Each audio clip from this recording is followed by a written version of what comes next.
Welcome, everyone. We are back for another edition of Inside the Industry, and I'm here with another guest, Mark Mixer. Mark, all right, I'm going to run through all of it. Give me 10 minutes to say all of your titles and names, but you are CEO of HealthOne Alliance, CEO and founder of HRASimple, and Chair Emeritus of the HRA Council. Did I miss any of your other, side gigs, side hustles? No. Funny. I have three dogs. So Three dogs. Well, just keep it all in the threes. that's right. Welcome. Thank you so much for joining me today, Mark. Thank you, Allison. Well, I know you and I've been talking a lot. There's a lot of noise going on with Washington right now and what is happening with the ACA subsidies and all of that. But I think it really boils down to this, Mark. Premiums. Premiums are a problem right now.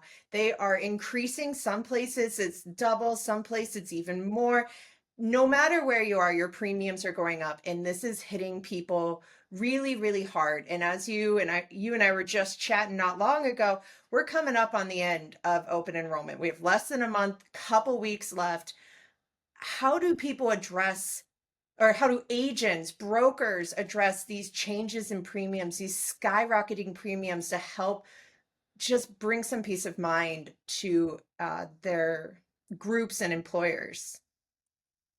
Well, it's certainly not easy with It's a that being loaded said. question. Everything's incremental these days, right? It seems that no matter what you ask, the answer isn't a simple black and white. Well, it depends, right? It depends on what your situation is, and I think that still applies. I think agents, particularly in an effort to be efficient in this compressed time window that we have left, you've got to continue to bring people back to the fact that, hey, all I am is a messenger of what is available to you and a guide to help you narrow those choices down so that at the end of the day, you're making what is the best of horrible choices out there, right? Yes, I'd love a plan that costs half as much or that costs the same as it did back in 2023. But that's not the reality. Today, these are the premiums. And that may be exactly the same way anybody else budgets for anything. I'd love to always buy premium macaroni and cheese. Kraft Deluxe is my preferred. But if I'm on a tight budget, I may have to go with the Walmart, version of it for a little less money this year and just not be as pleased about it. Much as my wife tries to be frugal, I can always tell the difference. All right. But that's the reality of being an adult, if you will, within a budget. Right. And I think it'd be great if we could have someone solve all of the problems that we face in healthcare. And certainly Congress is going to, battle those, ideas out. But they're not going to battle that out in the next 3 weeks, right? In other words, I don't think you're going to see anything significantly change. So you've got to help people sort of swallow that bitter pill initially, and then deal with what is and narrow down what makes the most sense. And that may mean taking on a little bit more risk this year, right? Instead of buying a gold plan, you may have to go to silver. Instead of silver, you may have to go to bronze, right? I don't think the answer again is, well, just put money in an HSA. Well, that's great if you have disposable income, but not everyone does, right? So I think there are a variety of ways that, whether it be Congress or whether it be your state, are trying to find alternatives to what is this persistent problem. But it certainly appears like we've reached the ceiling, Yeah. right? And I, I do I think think you it might said be an existential year next year in terms of healthcare. I think you said it really well earlier, Mark, when you and I were just chatting. It's not just about finding the cost. It's finding the coverage, right? Looking at what do you need? What do your employees need? And what kind of plans actually offer coverage like that? It might not be that traditional insurance is the right path for you any longer. I know where I work, we have looked at different options. We did a level funded way back in 2017, and it was an experience, right? It was different. All of us had a learning curve with it. Luckily, we had a great agent that helped us through that process to help educate us on what does this mean? What do I need to tell my provider? But how does looking at different options and going back to the real substance of what do you need covered, what does that mean to you? I think it depends. If you're dealing with an employer, right? Almost all employers that I've experienced over the 40 years I've been doing this, they tend to be very paternalistic, right? They truly care about their employees. I think that gets, I think they swing that pendulum though, oftentimes too far in believing that somehow they're the only ones that can make what is to be the best decision for what that care should look like. And employers are shocked, particularly when they move out of a traditional model and into an ICRA model, for example, where there's a lot of choice. And people are like, well, they'll never be able to figure out how to pick a plan. And it's like, oh, you mean like the 42 million people in America that pick it every year that seem to do okay with it? But employers think differently, right? They think I need to. Well, just look at the data. The uptake rate for employees picking plans, even though they're offered a plan, is on the decline. 10 years ago, it was 75%. Today, it's 67%. So even though I may think what I'm doing is making a wise choice for my employees, they don't consider it's very well because they can't afford it or it doesn't fit their need, whether it's their budget or their need. And so they're just saying, I just won't pick anything. Right? Well, that's not solving what the purpose of providing benefits was to begin with. Recruit and retain people, right? So I think we've forgotten to ask that question that you begged, Allison. What is it that my people really want? Real quick, Kaiser does a survey every year. They've done this for the last 8 years, I think. Kaiser Family Foundation. They ask small employers, small employees of a small firm, would you rather have $2 more an hour or health insurance?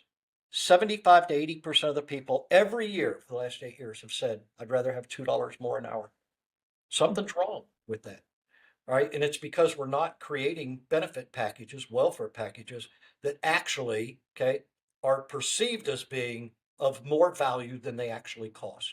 And so we end up with this sour taste in our mouth and we just perceive the benefit as a hassle. And once a benefit becomes a hassle, it's not much of a benefit anymore.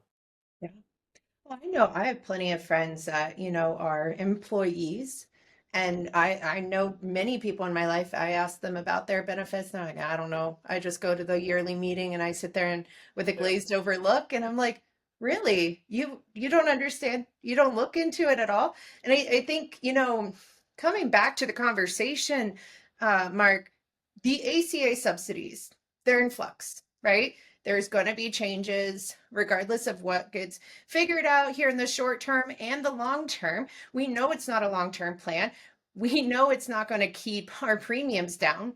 So, what can agents do instead? How can they help make these last 3 weeks the most smooth sailing as possible for their clients and their prospects looking into 26 and helping them prepare even for 27?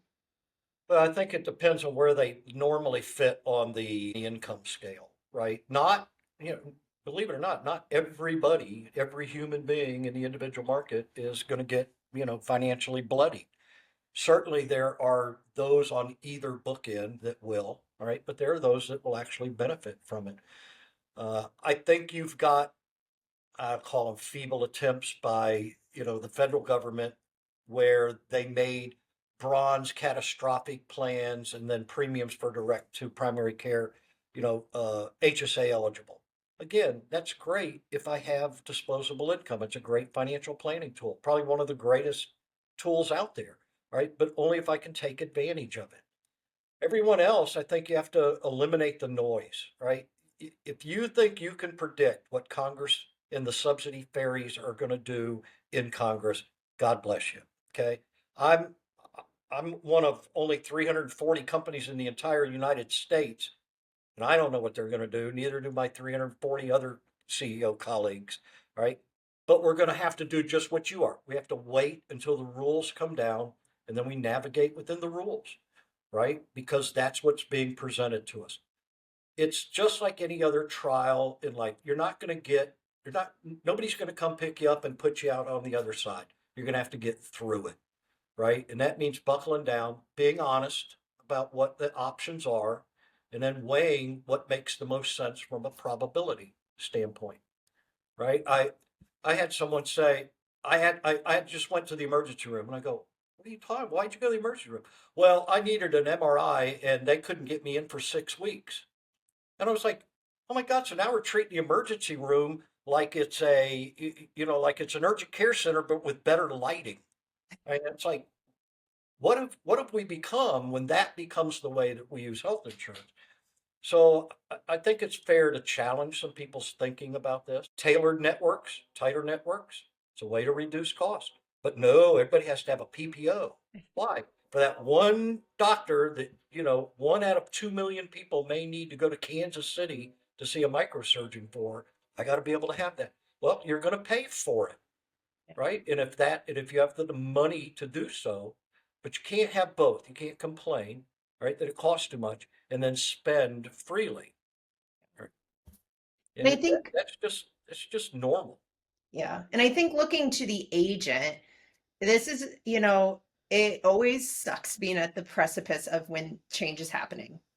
Yeah, you're It, kind of it's right. It's not fun. It's hard when everything's rising. It also feels like everything's collapsing, and it probably will get worse before it gets better. oh But I think this is a real yeah. opportunity for agents to look outside of that tradition, that norm, and see what other options could I offer my clients? Because I think at the end of the day, and you can correct me if you think I'm wrong, Mark, but I think at the end of the day, if agents aren't offering other options, other paths, whether that is level funded, QSARA, ICRA, any of those big buzzwords right now, if they are not offering those, I think someone else is going to be happy to swoop in and show your clients, those employers that are stressed about the finances, stressed about what's happening, and say, hey, I've got this option.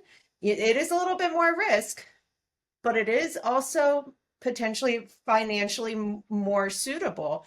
And I think that is a place where agents really need to challenge themselves these next 3 weeks and going into next year, prepping for whatever their other open enrollments are. Group has usually a peak in the summer too, prepping to really understand those options and come out with them to be competitive. Well, these are particularly in the employer market. These are long, drawn out conversations, right? You don't just schedule 30 minutes to talk about strategy. I do think that next year there's a high probability with who is advising the Trump administration, and that's largely folks that align themselves with the Paragon Institute and Brian Blaze, who used to be in the White House during Trump 1. Um, they're advocating this whole idea, and you got Representative Scott out of Florida has now introduced a bill that has said, give the subsidy money to people. Okay. Well, if that gets legs, I think you have to begin to think as an agent, what the heck would that mean? Right? Yeah. Because I believe what it's going to do is it's going to expand the definition of what that money can be used for. They're very much believers that why can't I spend my current money on major medical? Why can't I just buy short-term limited duration plans? And any insurance agent would be able to tell you what the difference is, but the average consumer won't know, right? But if that's an option, I guarantee you people will buy it thinking that now I have sufficient coverage. And they're going to get, okay, many of you may not be old enough to remember this, but when managed care first rolled in, okay, people got financially bloodied, and that's how they learned to stay within the system. Okay. That's exactly what will happen again. People will make bad choices. They'll get financially hurt and then they'll go, oh, I learned my lesson there. I won't do that again. Right. But it'll expand short term limited duration, Christian ministry shares, level funded, association plans. All of those things have been created or bubbled up in an effort to offer alternatives, right? Not all of them work in all situations, and there's not any one silver bullet for everyone. Too And that's bad. that's why you need agents. Quite frankly, I mean, that's why you need a professional advisor, Yeah. right? But you're right. If you aren't bringing that new strategy conversation to the table, trust me, employers are begging for a new strategy, at least a conversation around it, right? And if you're not one bringing it, somebody else will, and you'll find yourself kind of all of a sudden your phone won't ring anymore. Yeah. I think the key thing here is education. Oh, real, true, reduce the noise, and really take time to educate yourself on what you can offer and how you can differentiate yourself. that's it. That's always been it. Actually, you don't go out representing me. You go out representing you. Yep. And if you're not on the same side of the table as that employer or that individual acting on their behalf and in their best interest, in other words, if your goal is just to have your commission have a soft pillow landing because you want the subsidies to be enhanced again or not, okay, is not the right priority. The right Yep. priority is how do I help this person through this year's decision? We'll worry about next year, right? But you got to worry about this year now. Awesome. Well, thank you so much for this conversation, Mark. I appreciate you taking the time. And I'm excited to continue this conversation with you in other ways. I know we'll see you coming up at Block Builder. So I'm excited to I keep will learning from you. absolutely pitch block bill. Look, I've been doing this 4 decades. I have not been to a better conference in the last 2 of those decades that even comes close to AgencyBloc. It was a great, great experience. So Well, I appreciate it. and I don't even get paid to say that. I appreciate it. I'll give you a nice mug when I see you in There person you in go. April. Thank you, Block Alex. Builder, April, Fort Lauderdale. Be there. Come hang out with Mark and myself. Learn. You really can't miss it.